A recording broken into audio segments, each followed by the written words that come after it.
Hello friends, എല്ലാവർക്കും കാട്ടത്തേക്കിളിക്കൂടിന്റെ വരാനിരിക്കുന്ന ഒരു എപ്പിസോഡ് റിവ്യൂയിലേക്ക് സ്വാഗതം. ഈ റിവ്യൂ നിങ്ങൾക്ക് ഇഷ്ടമായെങ്കിൽ ലൈക്ക് ചെയ്തും സബ്സ്ക്രൈബ് ചെയ്തും സപ്പോർട്ട് ചെയ്യണേ. നിധി ഹോസ്റ്റലിൽ നിന്നും കിളിക്കൂട്ടിലേക്ക് മടങ്ങി വന്നതിന്റെ കാരണം താൻ കഴുത്തിൽ കിട്ടിയ താലിയാണെന്നൊക്കെ സുധീഷ് പറയുമ്പോൾ താലി അഴിച്ച് സുധീഷിന്റെ കയ്യിൽ കൊടുക്കുകയാണ് നിധി. തുടർന്ന് വളരെ വിഷമത്തോടുകൂടി തോമസ് ഏട്ടന്റെ അരികിലേക്ക് വന്നിരിക്കുകയാണ് സുധീഷ്. തോമസ് ഏട്ടൻ കാര്യം അന്വേഷിക്കുമ്പോൾ സുധീഷ് പറയുകയാണ്, അതെങ്ങനെ പറയണോന്ന് അറിയില്ല തോമസ് ഏട്ടാ. അപ്പൊ തോമസ് ഏട്ടൻ പറയുകയാണ്, പറയടാ സുധീഷ്, നിന്നെ കുറിച്ച് എനിക്ക് അറിയാത്തതാണോ? അപ്പൊ സുധീഷ് പറയുകയാണ്, ആദ്യം തോമസ് ഏട്ടൻ എനിക്കിതൊന്ന് ക്ലിയർ ആക്കിത്താ. ഈ താലിയില്ലേ, താലിയുടെ പ്രാധാന്യം എന്താ? അപ്പോൾ തോമസ് ഏട്ടൻ പറയുകയാണ്, താലിയുടെ പ്രാധാന്യോ? എടാ, താലി ഇല്ലാതെ കല്യാണം കഴിക്കാൻ പറ്റില്ല. ഇത് കേട്ട് സുധീഷ് പറയുകയാണ്, കറക്റ്റ്, താലി ഇല്ലാതെ കല്യാണം നടക്കില്ല അല്ലെ? ഈ താലിക്ക് സ്ത്രീകൾ കൊടുക്കുന്ന പ്രാധാന്യം എന്താ? അപ്പൊ തോമസ് ഏട്ടൻ പറയുകയാണ്, എന്റെ അമ്മയൊക്കെ ഇല്ലേ രാവിലെ എഴുന്നേറ്റ് കുളി കഴിഞ്ഞ് താലി തൊട്ടിട്ട് എന്ത് ജോലിയും ചെയ്യും. ഒരു ദിവസം എന്റെ അമ്മയുടെ താലിയുടെ കൊളുത്ത് ചെറുതായി ഒന്ന് അകന്നിരിക്കുകയായിരുന്നു. അപ്പോഴേക്കും അയ്യോ, എന്റെ ഭർത്താവിന് എന്തെങ്കിലും പറ്റുമെന്ന് പറഞ്ഞ് ബഹളം വെക്കുകയായിരുന്നു. അപ്പൊ സുധീഷ് പറയുകയാണ്, എനിക്കും ഇതിന്റെ പ്രാധാന്യം ഒന്നും അറിയില്ലായിരുന്നു തോമസ് ഏട്ടാ. പക്ഷെ ഈ താലിയെ കുറിച്ചൊക്കെ സിനിമയിലൊക്കെ പറയാറില്ലേ, താലിയുടെ വാല്യൂ ഒരുപാട് വലുതാ. ഇത് കേട്ട് തോമസ് ഏട്ടൻ ചോദിക്കേണ്ട, നീ ഇപ്പൊ എന്തിനാ താലിയുടെ വാല്യൂ ഒക്കെ അന്വേഷിക്കുന്നത്? അപ്പൊ സുധീഷ് പറയുകയാണ്, അങ്ങനെ ഒരു താലി പെട്ടെന്ന് അഴിച്ചു കൈ തന്നു. തോമസ് ഏട്ടൻ ചോദിക്കുന്നു, ആരാടാ? അതൊന്നുമില്ലാന്ന് സുധീഷ് പറയുമ്പോൾ തോമസ് ഏട്ടൻ ചോദിക്കുകയാണ്, നിന്റെ ഭാര്യ താലി അഴിച്ചു കൈ തന്നോ? നിങ്ങളുടെ രണ്ടുപേരുടെ ഇടയിൽ എന്തെങ്കിലും പ്രശ്നമുണ്ടോ? അപ്പൊ സുധീഷ് പറയുകയാണ്, അതെ തോമസ് ഏട്ടാ, പെട്ടെന്ന് താലി അഴിച്ച് കൈ തന്നിട്ട് പോയി. ഇതിക്കിട്ട് തോമസ് ഏട്ടൻ പറയുകയാണ്, എടാ, ഇപ്പോഴല്ലേ നിന്റെ ഭാര്യ വഴക്കൊക്കെ തീർന്ന് വീട്ടിലേക്ക് വന്നത്, അതിനുള്ളിൽ വീണ്ടും വഴക്കായോ? അപ്പൊ സുധീഷ് പറയുകയാണ്, അവള് വീട്ടിലേക്ക് വന്നതോർത്ത് സന്തോഷിക്കണോ അതോ താലി അഴിച്ചു തന്നതോർത്ത് വിഷമിക്കണോന്ന് അറിയില്ല തോമസ് ഏട്ടാ. ഞാൻ കെട്ടിയ താലി അവളുടെ കഴുത്തിലുള്ളപ്പോഴല്ലേ ഞങ്ങൾ തമ്മിലൊരു ബന്ധമുള്ളൂ. അപ്പൊ അവൾക്കൊരു ഫീൽ ഉണ്ടാകില്ലേ? പക്ഷെ പെട്ടെന്ന് അവള് താലി അഴിച്ചു തന്നിട്ട് പോയി. എനിക്കിത് താങ്ങാൻ കഴിയുന്നില്ല തോമസ് ഏട്ടാ. ഇത് കേട്ട് തോമസ് ഏട്ടൻ പൊട്ടിച്ചിരിക്കുമ്പോൾ സുധീഷ് പറയുകയാണ്, തോമസ് ഏട്ടാ, എന്റെ ഫീലിങ്സ് ഒന്നും മനസ്സിലാക്കാതെ ചിരിക്കുകയാണോ? അപ്പൊ തോമസ് ഏട്ടൻ പറയുകയാണ്, എടാ, ഞാനും എന്റെ ഭാര്യയും കൂടി വഴക്കിട്ടാൽ ആദ്യം അവള് ചെയ്യുന്ന എന്താണെന്നറിയോ? താലി അഴിച്ച് എന്റെ മുഖത്തേക്ക് വലിച്ചെറിയുന്നതാ.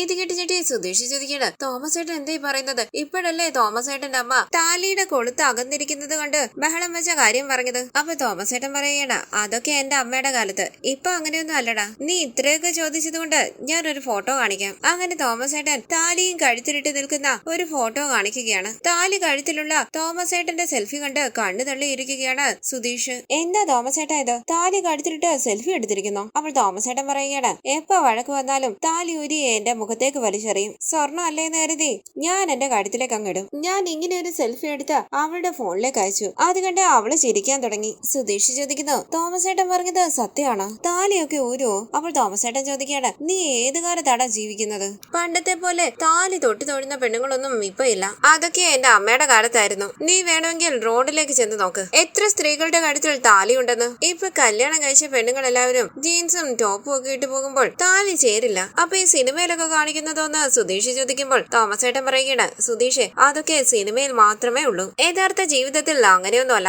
നിനക്ക് വിശ്വാസം വരുന്നില്ലേ? അങ്ങനെ തോമസ് ഏട്ടൻ അവിടെ ജോലി ചെയ്യുന്ന രണ്ട് സ്ത്രീകളെ അരികിലേക്ക് വിളിക്കുകയാണ്. നിങ്ങളുടെ കല്യാണം കഴിഞ്ഞിട്ട് എത്ര വർഷമായി എന്ന് തോമസ് ഏട്ടൻ ചോദിക്കുമ്പോൾ ഒരാൾ പറയുന്നു, 8 വർഷം ആകുന്നു സർ. തോമസ് ഏട്ടൻ ചോദിക്കുന്നു, താലി എവിടെ? കഴുത്തിലിടാറുണ്ടോ? അവർ പറയുന്നു, താലി എന്റെ ഭർത്താവ് എന്റെ കഴുത്തിൽ കെട്ടി, അയാള് തന്നെ അത് അഴിച്ചുകൊണ്ട് പോയി പണയം വെച്ചു. പിന്നെ എങ്ങനെ താലിയൊക്കെ കഴുത്തിലിട്ടുകൊണ്ട് നടക്കുക? ഇത് കേട്ട് ചിരിച്ചുകൊണ്ട് തോമസ് ഏട്ടൻ ചോദിക്കുന്നു, നിങ്ങളുടെ കഴുത്തിൽ താലി ഉണ്ടോ? എന്റെ കഴുത്തിൽ താലി ഉണ്ടെന്ന് അവർ പറയുമ്പോൾ തോമസ് ഏട്ടൻ ചോദിക്കുകയാണ്, താലി അഴിച്ചു വെക്കാറേ ഇല്ലേ? അവർ പറയുന്നു, വീട്ടിൽ ചെന്നാൽ ഉടനെ ഞാൻ ഈ താലി അഴിച്ചു വെക്കും. പുറത്ത് എവിടെയെങ്കിലും മോഡേൺ ഡ്രസ് ഇട്ടുകൊണ്ട് പോകുമ്പോൾ താലി സെറ്റ് ആകില്ല. അപ്പൊ ഞാൻ താലി ഇടാറില്ല. ഇത് കേട്ട് തോമസ് ഏട്ടൻ പറയുന്നു, ശരി, നല്ലത്, നിങ്ങൾ നിങ്ങളുടെ ജോലി ചെയ്യും. സുധീഷ് പറയുന്നു, അപ്പോ ഞാനാണോ ആവശ്യമില്ലാതെ വിഷമിച്ചത്? ആരും താലി കഴുത്തിലിടാറില്ലേ? തോമസ് ഏട്ടൻ പറയുകയാണ്, ഈ സിനിമാ നടിമാരുടെ കല്യാണമൊക്കെ ഇല്ലേ, ഈ നാടിനെ തന്നെ വിളിച്ചുകൂട്ടി അവർ കല്യാണം നടത്തും. പക്ഷെ കല്യാണം കഴിഞ്ഞതിന് ശേഷം അവരുടെ കഴുത്തിൽ താലി കാണുമോ? വെറും കഴുത്തുമായിട്ടാ പോകുന്നത്. ചോദിച്ചാ അതാ സ്റ്റൈൽ എന്ന് പറയും. അത്രേ ഉള്ളടാ. ഇത് കേട്ട് സുധീഷ് ചോദിക്കേണ്ട, അപ്പോ ഈ താലി സെന്റിമെന്റ്സ് ഒന്നും ഇല്ല അല്ലേ? നിധി താലി അഴിച്ചു തന്നപ്പോൾ അവൾ എന്നെ തന്നെ വേണ്ടാന്ന് വെച്ചതുപോലെയുള്ളൊരു ഫീൽ ആയി പോയി എനിക്ക്. അപ്പൊ തോമസ് ഏട്ടൻ പറയുകയാണ്, സുധീഷ്, ഇപ്പൊ ഈ കല്യാണം കഴിച്ച പകുതി പെണ്ണുങ്ങളും താലി അണിയാറില്ല. അതിന്റെ അർത്ഥം അവരുടെ ഭർത്താവിനെ വലിച്ചെറിഞ്ഞു എന്നല്ല. നിന്റെ ഭാര്യ അതേപോലെ കുറച്ച് മോഡേൺ ആണെന്ന് വിചാരിച്ചാ മതി. അത്രേ ഉള്ളടാ. ഇത് കേട്ട് സമാധാനത്തോടു കൂടി ഇരിക്കുകയാണ് സുധീഷ്. തുടർന്ന് നിധി ഓഫീസിൽ നിന്നും വരുന്നതും കാത്ത് റോഡ് സൈഡിൽ നിൽക്കുകയാണ് സുധീഷ്. കാണുന്നില്ലല്ലോ, വരാനുള്ള സമയമായല്ലോ. പെട്ടെന്ന് സുധീഷ് കാണുകയാണ് ആ വഴി നടന്നു വരുന്ന നിധിയെ. വരുന്നുണ്ടെന്ന് പറഞ്ഞ് സുധീഷ് പുഞ്ചിരിച്ച് നിധിയുടെ നേരെ നടന്നു ചെല്ലുമ്പോൾ സുധീഷിനെ ശ്രദ്ധിക്കാത്ത രീതിയിൽ മുന്നോട്ട് നടന്നു പോകുകയാണ് നിധി. സുധീഷ് മനസ്സിൽ പറയുന്നു, എന്താ ഇവളിങ്ങനെ കാണാത്ത ഭാവത്തിലാണല്ലോ പോകുന്നത്? അങ്ങനെ സുധീഷ് നിധിയുടെ പിന്നാലെ പിന്നാലെ പോവുകയാണ്. നിധി സുധീഷിനെ ശ്രദ്ധിക്കുന്നതേയില്ല. പെട്ടെന്ന് കാറിന്റെ കീ നിധിയുടെ മുന്നിലേക്ക് ഇടുകയാണ് സുധീഷ്. നിധി തിരിഞ്ഞ് സുധീഷിനെ നോക്കുമ്പോൾ കീ എടുത്ത് സുധീഷ് ചോദിക്കുന്നു, നിധിയോ? നിധി എന്താ ഈ വഴിക്ക്? ഓ, നിധിയുടെ ഓഫീസ് ഈ വഴിയിലാണല്ലോ. ഞാൻ അതങ്ങ് മറന്നുപോയി. ഓഫീസ് കഴിഞ്ഞ് വരുവാണോ? ഇത്ര പെട്ടെന്ന് ഈവനിങ് ആയോ? സമയം നോക്കിയില്ല നിധി. കണ്ടില്ലേ, നിധിയെ പോലും ശ്രദ്ധിക്കാതെയാ ഞാൻ പൊയ്ക്കൊണ്ടിരുന്നത്. നിധി തനിച്ച് നടന്നു വരികയല്ലേ? ഞാനും നിധിക്ക് കമ്പനിക്ക് നടന്നു വരാം, എനിക്ക് പ്രശ്നമൊന്നുമില്ല. അപ്പൊ നിധി പറയുകയാണ്, ഹലോ, വലിയ സീനൊന്നും വേണ്ട. അപ്പൊ സുധീഷ് പറയുകയാണ്, നിധി പറയുന്നത് കേട്ടോ തോന്നുമല്ലോ നിധിയോട് സംസാരിക്കാൻ വേണ്ടി ഞാൻ നിധിയുടെ മുന്നിലേക്ക് വന്നതാണെന്നോ? അങ്ങനെയൊന്നും അല്ല കേട്ടോ. അപ്പൊ നിധി പറയുകയാണ്, ആക്ച്വലി ഞാൻ സുധീഷിനോട് സംസാരിക്കാൻ വേണ്ടി ഇരിക്കുകയായിരുന്നു. സുധീഷ് ചോദിക്കുന്നു, എന്നോടോ? നിധിക്ക് എന്താ സംസാരിക്കാനുള്ളത്? എന്താണെങ്കിലും പറ, നമുക്ക് സംസാരിക്കാം. അപ്പൊ നിധി പറയുകയാണ്, വീട്ടിൽ വെച്ച് ഈ കാര്യം സംസാരിക്കാൻ പറ്റില്ല, വേറെ എവിടെയെങ്കിലും പോയി സംസാരിക്കാമെന്നാ വിചാരിച്ചത്. ഇപ്പം സുധീഷ് തന്നെ വന്നു, നമുക്ക് എവിടെയെങ്കിലും പോയിരുന്ന് സംസാരിച്ചാലോ? വളരെ സന്തോഷത്തോടു കൂടി സുധീഷ് പറയുന്നു, അതിനെന്താ, നമുക്ക് സംസാരിക്കാലോ. നിധി ചോദിക്കുന്നു, സുധീഷ് എന്തോ ജോലിയുടെ കാര്യവുമായി ബന്ധപ്പെട്ട് പോവുകയല്ലായിരുന്നോ? എന്നെ പോലും ശ്രദ്ധിക്കാതെ? അത് കുഴപ്പമില്ലേ? ഒന്നുമുത്തിരി സുധീഷ് പറയുന്നു, അതൊക്കെ പിന്നെ നോക്കാം നിധി, നമുക്ക് സംസാരിക്കാം. അപ്പൊ നിധി പറയുകയാണ്, ജോലി ഉണ്ടെങ്കിൽ സുധീഷ് വയ്ക്കോ, നമുക്ക് പിന്നെ സംസാരിക്കാം. അപ്പൊ സുധീഷ് പറയുകയാണ്, ജോലിയൊന്നും ഇല്ല നിധി, ലൈസൻസ് ഇല്ല, പിന്നെ എങ്ങനെയാ ജോലി? നമുക്ക് സംസാരിക്കാം. ശരി വാന്ന് പറഞ്ഞ് സുധീഷിനെയും കൂട്ടി നിധി അവിടെ നിന്ന് പോവുകയാണ്. സുധീഷ് വളരെ സന്തോഷത്തോടു കൂടി നിധിയെ തന്നെ നോക്കി പിന്നാലെ പോവുകയാണ്. തുടർന്ന് ഒരു റെസ്റ്റോറന്റിലേക്ക് വന്ന നിധിയും സുധീഷും ജ്യൂസ് കുടിക്കുകയാണ്. സുധീഷ് പുഞ്ചിരിച്ച് നിധിയെ നോക്കുന്നുണ്ട്. നിധി ടെൻഷനോടുകൂടി ആലോചിച്ചിരിക്കുമ്പോൾ സുധീഷ് മനസ്സിൽ പറയുന്നു, മനസ്സിലായി, അറിയാതെ താലി അഴിച്ചതാ, തിരിച്ചു തരണമെന്ന് പറയാൻ വേണ്ടിയായിരിക്കും ഇങ്ങോട്ട് വിളിച്ചോണ്ട് വന്നത്. ചോദിക്കാം. അങ്ങനെ സുധീഷ് ചോദിക്കാണ്, നിധി എന്തോ സംസാരിക്കാനുണ്ടെന്ന് പറഞ്ഞിട്ട് മിണ്ടാതിരിക്കുന്നത് എന്താ? അപ്പൊ നിധി ചോദിക്കാണ്, ഞാനെന്താ ചോദിച്ചാൽ തരുമോ? പുഞ്ചിരിച്ച് സുധീഷ് മനസ്സിൽ പറയുകയാണ്, താലിയല്ലേ ചോദിക്കാൻ പോകുന്നത്, ചോദിക്ക്. അങ്ങനെ പുഞ്ചിരിച്ച് സുധീഷ് പറയുന്നു, എന്താ നിധി ഇത്? എന്താണെങ്കിലും നിധി ചോദിക്ക്. അപ്പൊ മടിയോടുകൂടി നിധി പറയുകയാണ്, എനിക്ക് ഡിവോഴ്സ് വേണം സുധീഷ്. ഇത് കേട്ടിട്ട് നിധിയെ നോക്കുകയാണ് സുധീഷ്.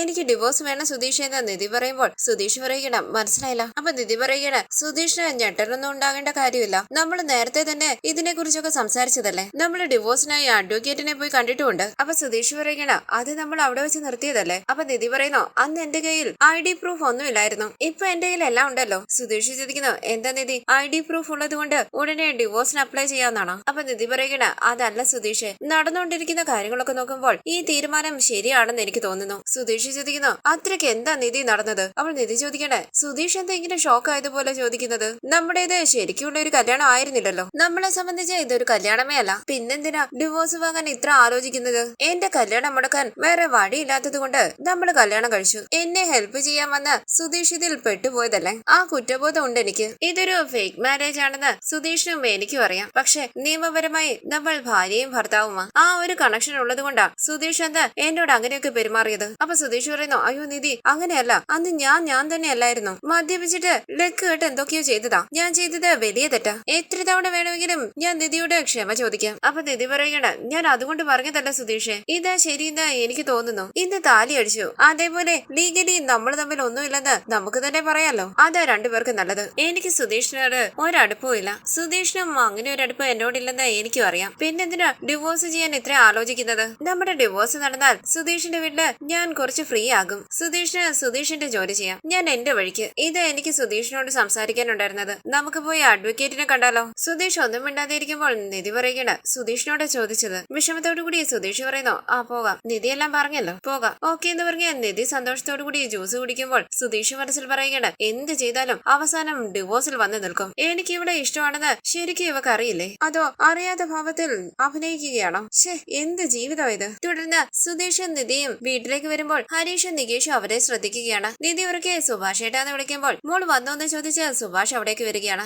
സുധീഷ് വിഷമത്തോടുകൂടി നിൽക്കുന്നു. ചായ എടുക്കട്ടെ എന്ന് സുഭാഷ് ചോദിക്കുമ്പോൾ നിധി പറയുകയാണ്, ഇപ്പൊ വേണ്ട സുഭാഷ് ഏട്ടാ, ഫ്രഷ് ആയിട്ട് വന്നിട്ട് ഞാൻ ഡിന്നർ കഴിച്ചോളാം. ശരി മോളെന്ന് സുഭാഷ് പറയുമ്പോൾ നിധി റൂമിലേക്ക് പോവുകയാണ്. സുധീഷും അകത്തേക്ക് പോകുന്നു. സന്തോഷത്തോടു കൂടി നികേഷ് പറയുന്നു, സുഭാഷ് ഏട്ടാ, രണ്ടുപേരും ഡേറ്റിങ്ങിന് പോയിട്ട് വരികയാണെന്നാ തോന്നുന്നത്. സുഭാഷ് ചോദിക്കുന്നു, ഡേറ്റിങ്ങോ? അങ്ങനെ പറഞ്ഞാൽ എന്താടാ? ഹരീഷ് ചോദിക്കുന്നു, സുഭാഷ് ഏട്ടന് ഡേറ്റിംഗ് എന്താണെന്ന് അറിയില്ലേ? അറിയില്ലെന്ന് സുഭാഷ് പറയുമ്പോൾ ഹരീഷ് പറയുകയാണ്, അത് അങ്ങനെ ഹരീഷ് പഠിച്ചു കേൾക്കുമ്പോൾ നികേഷ് പറയുകയാണ്, ഹരീഷ് ഏട്ടൻ ആരംഭിച്ചില്ലേ, പൂർത്തിയാക്കൂ. ഏട്ടാ എനിക്കും അറിയില്ലടാന്ന് ഹരീഷ് പറയുമ്പോൾ നികേഷ് പറയുകയാണ്, ഞാൻ പറയാം, ഹരീഷ് ഏട്ടനും നീതുവും കൂടി ചെയ്യാറുണ്ടല്ലോ ഡേറ്റിംഗ്. ഇത് കേട്ട് ഹരീഷ് ടെൻഷനോട് കൂടി നിൽക്കുമ്പോൾ ഞെട്ടി സുഭാഷ് ചോദിക്കുന്നു, നീ എന്താണ് പറഞ്ഞത്? ഹരീഷും നീതു എന്താ ചെയ്യാറുള്ളത്? ഹരീഷ് ചോദിക്കുന്നു, സുഭാഷ് ഏട്ടൻ എന്തിനാ ടെൻഷൻ ആകുന്നത്? ഞങ്ങളൊന്നും ചെയ്തില്ല, അവൻ വെറുതെ ഓരോന്ന് പറയുന്നതാ.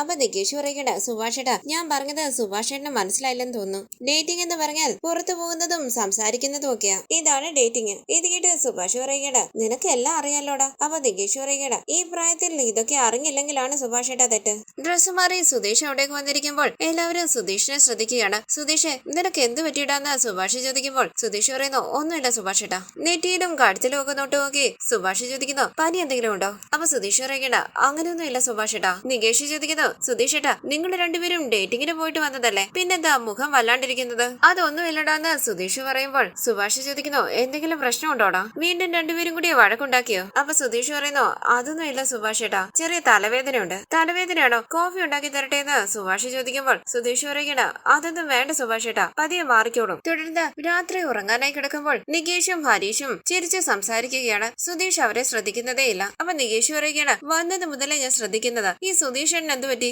എന്തെങ്കിലും പ്രശ്നമുണ്ടോ എന്ന് ഹരീഷ് ചോദിക്കുമ്പോൾ സുഭാഷ് പറയുകയാണ്, അവന് തലവേദനയാണെന്ന് പറഞ്ഞതല്ലേ, അവൻ ശരിക്കും ഭക്ഷണം കഴിച്ചിട്ടുമില്ല. സുധീഷേ, നിനക്ക് ഇപ്പോഴും തലവേദനയുണ്ടോ? ഗുളിക കഴിക്കുന്നോ? ഏട്ടാ സുധീഷേ, എന്തെങ്കിലും ഒന്ന് പറ. ഒന്നുമില്ല സുഭാഷ് ഏട്ടാ എന്ന് സുധീഷ് പറയുമ്പോൾ നികേഷ് ചോദിക്കാണ്, നിങ്ങൾ ഡേറ്റിങ്ങിന് പോയപ്പോൾ എന്തെങ്കിലും പ്രശ്നം ഉണ്ടായോ? ഏട്ടത്തെ ചോദിച്ചാൽ എന്തെങ്കിലും വാങ്ങി കൊടുക്കാതിരുന്നോ സുധീഷ് ഏട്ടൻ? ദേഷ്യത്തോടു കൂടി സുധീഷ് പറയുന്നു, നീ ഒന്നും മിണ്ടാതെ കിടക്കുവോ? വെറുതെ ഓരോന്ന് സംസാരിച്ച് മനുഷ്യന്റെ സൗര്യം കെടുത്താതെ. അപ്പൊ ഹരീഷ് പറയുകയാണ്, ഇന്ന് എന്തോ സംഭവിച്ചിട്ടുണ്ട്, അല്ലെങ്കിൽ സുധീഷ് ഏട്ടൻ ഇങ്ങനെ പെരുമാറില്ല. എന്താണെന്ന് പറ, ഇല്ലെങ്കിൽ ഇന്ന് ഉറങ്ങാൻ പറ്റില്ല. അപ്പൊ സുധീഷ് പറയുന്നു, ഞാൻ ഉറങ്ങിയില്ലല്ലോ, കണ്ണും തുറന്നു കിടക്കുകയല്ലേ. കണ്ണടച്ചു കിടന്നാൽ ഉറങ്ങിയെന്നാണോ അർത്ഥം? സുഭാഷ് ചോദിക്കുന്നു, ഏട്ടാ എന്താ പറ്റിയത്? എന്തെങ്കിലും പറഞ്ഞാലല്ലേ അറിയൂ. സുഭാഷ് ഏട്ടാ അതെന്ന് പറഞ്ഞ് സുധീഷ് വിഷമത്തോടു കൂടി കിടക്കുമ്പോൾ എഴുന്നേറ്റിരുന്ന സുഭാഷ് ചോദിക്കുന്നു, എന്താടാ? സുധീഷ് ഒന്നും മിണ്ടാതെ കിടക്കുമ്പോൾ സുഭാഷ് ലൈറ്റ് ഇട്ട് അരികിലേക്ക് വന്നിരുന്ന, സുധീഷ് എന്താടാ പറ്റിയത്? എന്തെങ്കിലും പ്രശ്നം ഉണ്ടെങ്കിൽ പറയടാ. സുധീഷ് ചോദിക്കുന്നു, എനിക്ക് എന്തെങ്കിലും പ്രശ്നം ഉണ്ടെങ്കിൽ നിങ്ങൾ എല്ലാവരും കൂടി എന്നെ കുറിച്ച് ആലോചിച്ച് വിഷമിച്ചിരിക്കോ? ഇല്ലല്ലോ, പിന്നെന്താ വലിയ സ്നേഹത്തെ ചോദിക്കുന്നത്? തോളിൽ കൈവച്ച് ഹരീഷ് പറയുകയാണ്, സുധീഷ് ഏട്ടാ എന്താണെങ്കിലും ഒന്ന് പറയടാ സുധീഷ് എന്ന് സുഭാഷ് പറയുമ്പോൾ സുധീഷ് പറയുകയാണ്, അവൾ എന്നെ കൂട്ടി പുറത്തുപോയി എന്താ ചോദിച്ചെന്നറിയോ? ഡിവോഴ്സ്. ഇത് കേട്ട് എല്ലാവരും ഞെട്ടി മുഖത്തോട് മുഖം നോക്കുമ്പോൾ സുഭാഷ് ചോദിക്കുന്നു, നീ എന്താടാ പറയുന്നത്? മനസ്സിലാകുന്നില്ല. അപ്പോൾ സുധീഷ് പറയുകയാണ്, ഡിവോഴ്സ് വേണമെന്ന് സുഭാഷ് ഏട്ടാ, വിവാഹമോചനം. അവക്ക് എന്നിൽ നിന്നും വിവാഹമോചനം വേണമെന്ന്. മനസ്സിലായോ? അതിനുവേണ്ടിയാ എന്നെയും കൂട്ടി പുറത്തേക്ക് പോയത്. എന്താ പെട്ടെന്ന് ഡിവോഴ്സ് ചോദിക്കുന്നതെന്ന് ഹരീഷ് ചോദിക്കുമ്പോൾ സുധീഷ് പറയുകയാണ്, പെട്ടെന്നൊന്നും അല്ല. മാഡത്തിനെ സംബന്ധിച്ച് അതൊരു കല്യാണം അല്ലല്ലോ. അന്ന് ഞാൻ മദ്യപിച്ചിട്ട് അവളുടെ റൂമിൽ പോയില്ലേ, അവളിൽ എനിക്ക് അവകാശവും അധികാരവും ഉള്ളത് കൊണ്ടാണ് ഞാൻ റൂമിലേക്ക് ചെന്നതെന്ന്. ആ അധികാരവും അവകാശവും ഇല്ലാതാക്കണമെന്ന്. അതുകൊണ്ട് ഡിവോഴ്സ് വേണമെന്ന് പറയുക. എന്താ എല്ലാവരും ഇങ്ങനെ ഞെട്ടിയിരിക്കുന്നത്? സുഭാഷ് ഏട്ടൻ അനിയത്തിയുടെ ഭാഗത്തു നിന്നും വേറെ എന്താ പ്രതീക്ഷിച്ചത്? നികേഷ് ചോദിക്കുന്നു. അപ്പൊ സുധീഷ് ഏട്ടാ, ഏട്ടത്തി ഇവിടുന്ന് പോകുമോ? ഇത് കേട്ട് കൈകൊട്ടി സുധീഷ് പറയുന്നു, സൂപ്പർടാ സൂപ്പർ. അതാ നിന്റെ ടെൻഷൻ അല്ലേ? നിനക്ക് അവൾ ഇവിടുന്ന് പോകരുത്, ഇവിടെ തന്നെ താമസിക്കണം. എന്നെ കുറിച്ച് നിനക്ക് ഒരു ചിന്തയില്ല. എന്റെ മാനസികാവസ്ഥ നിങ്ങൾ ആരും മനസ്സിലാക്കുന്നില്ലല്ലോ. സുധീഷ് ഏട്ടാ അങ്ങനെയല്ലാന്ന് നികേഷ് പറയുമ്പോൾ സുഭാഷ് പറയുകയാണ്, സുധീഷ് അവൻ അങ്ങനെ വിചാരിച്ച് പറഞ്ഞതല്ല. നിധി ഈ വീട്ടിൽ താമസിച്ചാലല്ലേ നിങ്ങൾക്ക് എന്തെങ്കിലും ഒരു ദിവസം ഒരുമിച്ച് ജീവിക്കാൻ കഴിയൂ. അങ്ങനെ ചിന്തിച്ച് പറഞ്ഞതാവൻ. ഇത് കേട്ട് സുധീഷ് പറയുകയാണ്, അവക്ക് ഡിവോഴ്സ് വേണം. പക്ഷെ ഞാൻ ഒരിക്കലും അവൾക്ക് ഡിവോഴ്സ് കൊടുക്കില്ല. അവളെ എനിക്ക് അങ്ങനെയൊന്നും വിടാൻ പറ്റില്ല. അവൾ എന്റെ ഭാര്യയാണെന്നുള്ളതിൽ ഒരു മാറ്റവും ഇല്ല. ഞാൻ അവളെ നോക്കുന്നത് പോലെ മറ്റാർക്കും അവളെ നോക്കാൻ പറ്റില്ല. അവൾ എന്ത് ചോദിച്ചാലും അവൾക്ക് വേണ്ടി ഞാൻ അത് ചെയ്യും. അതവൾക്ക് മനസ്സിലാകുന്നില്ല. അത് ഞാൻ അവൾക്ക് മനസ്സിലാക്കി കൊടുക്കാം. അവളാണ് എനിക്ക് എല്ലാമെന്ന് ഞാൻ അവളോട് പറയും. അത്രയ്ക്ക് ഈസി ആയിട്ടൊന്നും അവക്ക് എന്നെ വിട്ട് പോകാൻ പറ്റില്ല. നിങ്ങൾ നോക്കിക്കോ, 6 മാസത്തിനുള്ളിൽ ഫെബ്രുവരി 14 വാലന്റൈൻസ് ഡേക്ക് അവൾ എന്നെ പ്രപ്പോസ് ചെയ്യിപ്പിക്കും ഞാൻ. 6 മാസം കൊണ്ട് ഞാൻ അവളെ മാറ്റിയെടുക്കും. നിങ്ങൾക്ക് വിശ്വാസം വരുന്നില്ലേ? നിങ്ങൾക്ക് എന്നെ വിശ്വാസമില്ലേ? ഈ സുധീഷിനെ തന്നെ വിശ്വാസമാ. അതിനൊക്കെ മേലെ എന്റെ പ്രണയത്തിൽ വിശ്വാസമാ. എന്റെ മനസ്സ് നിറയെ അവളാ. അത് അവൾക്ക് അറിയില്ല. സാരമില്ല, അത് എനിക്കറിയാലോ. ഞാൻ അവളെ മനസ്സിലാക്കിപ്പിക്കാം. എന്നിൽ നിന്നും ഡിവോഴ്സ് വാങ്ങുന്നതിനെ കുറിച്ച് അവള് ചിന്തിച്ചോട്ടെ. പക്ഷെ 6 മാസത്തിനുള്ളിൽ അവൾ എന്നെ പ്രപ്പോസ് ചെയ്തിരിക്കും. അങ്ങനെ ലൈറ്റ് ഓഫ് ചെയ്ത് സുധീഷ് ഉറങ്ങാനായി കിടക്കുമ്പോൾ ടെൻഷനോടുകൂടി സുധീഷിനെ നോക്കിയിട്ട് ഉറങ്ങാനായി കിടക്കുകയാണ് സുഭാഷും ഹരീഷും നികേഷും. നികേഷ് സുധീഷ് ഏട്ടാന്ന് വിളിക്കുമ്പോൾ സുധീഷ് പറയുന്നു, നീ പേടിക്കണ്ട, അവള് ഡിവോഴ്സാ ചോദിച്ചത്. വീട് വിട്ടു പോകുന്നൊന്നും പറഞ്ഞില്ല. നിന്റെ ഏട്ടത്തി സുഭാഷ് ഏട്ടന്റെ അനുജത്തി ഈ വീട്ടിൽ തന്നെ കാണും. അവൾ എന്നിൽ നിന്ന് മാത്രമാണ് ഡിവോഴ്സ് ചോദിച്ചിരിക്കുന്നത്. നിങ്ങൾ ആരും പേടിക്കണ്ട, സമാധാനത്തോടെ ഉറങ്ങിക്കോ. അതല്ല സുധീഷ് ഏട്ടാന്ന് നികേഷ് പറയുമ്പോൾ സുധീഷ് പറയുകയാണ്, നീ ഒന്നും പറയണ്ട നികേഷ്, മിണ്ടാതെ കിടന്നൊന്ന് ഉറങ്ങിയാ മതി. ഉറങ്ങ്. അങ്ങനെ മൂടി പുതിച്ച് കിടക്കുകയാണ് സുധീഷ്. സുഭാഷും നികേഷും ഹരീഷും ടെൻഷനോടുകൂടി മുഖത്തോട് മുഖം നോക്കുന്നു. ഈ സീരിയലിന്റെ കൂടുതൽ വീഡിയോസിനായി ചാനൽ സബ്സ്ക്രൈബ് ചെയ്ത് സപ്പോർട്ട് ചെയ്യണേ. താങ്ക്